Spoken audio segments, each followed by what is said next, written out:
I'm Dr. Ruth Newstifter with AAMFT, and we are here interviewing Dr. Ruth Morehouse on her upcoming institute in March 2013, Therapy for Couples and Families Coping with Cancer and Other Chronic Illness. Thank you so much for joining us today, Ruth. It's a pleasure to have you here interviewing with us. Thank you. It's great to be here. I'm really excited about the unique topic that you're bringing to the Institutes in March, Therapy for Couples and Families Coping with Cancer and Other Chronic Illness. That is such an important topic, and I also feel that when it comes to continuing education, it's an underserved topic that enough attention just isn't given to. How did you become interested in this area? I grew up with a mother who had fairly severe retinitis pigmentosa. And it really, as a teenager, we didn't know anything about therapists. Nobody in my family had ever been to one. But I sure could have used some help at that time because I was angry. My mother couldn't drive, so, I couldn't be a part of a carpool. My mother couldn't take me places. Would get lost in the supermarket.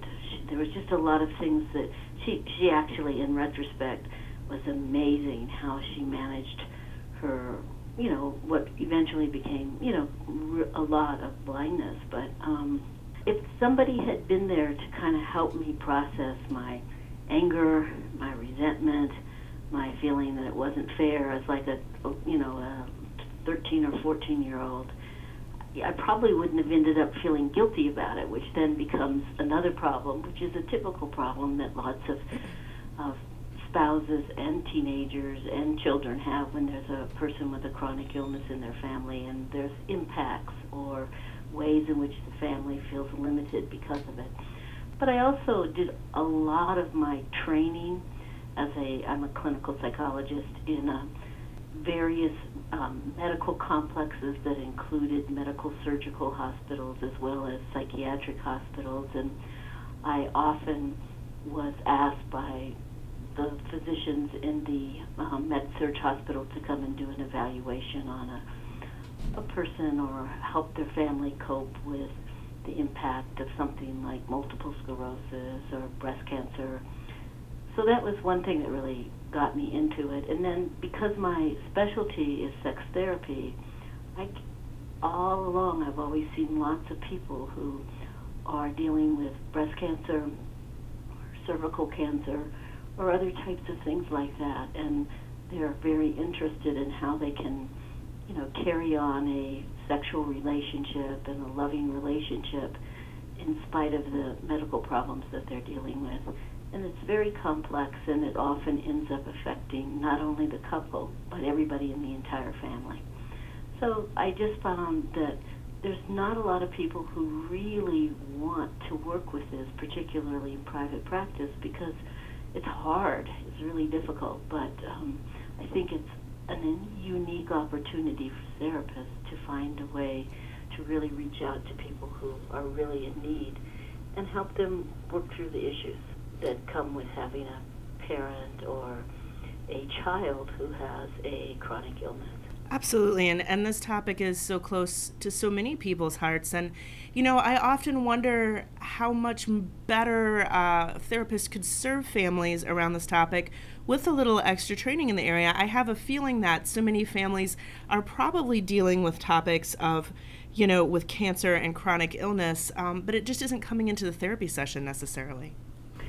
A lot of times that's true, and some people who are therapists are uncomfortable or they don't really understand the specific illness that one of the family members might be dealing with.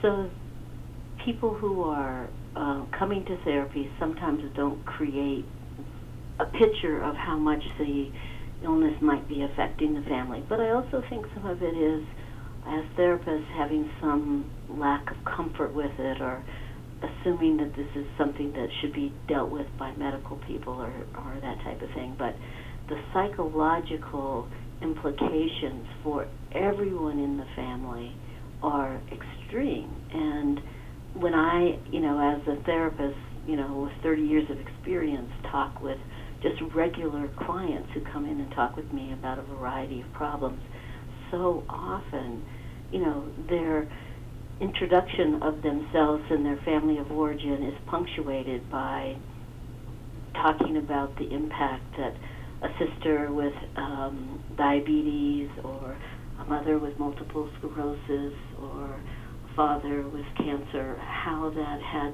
such an impact on the family dynamics, especially if you have like a sibling with a chronic illness. It can really just be very difficult to deal with. And I think it would be, in a way, this is sort of contradictory.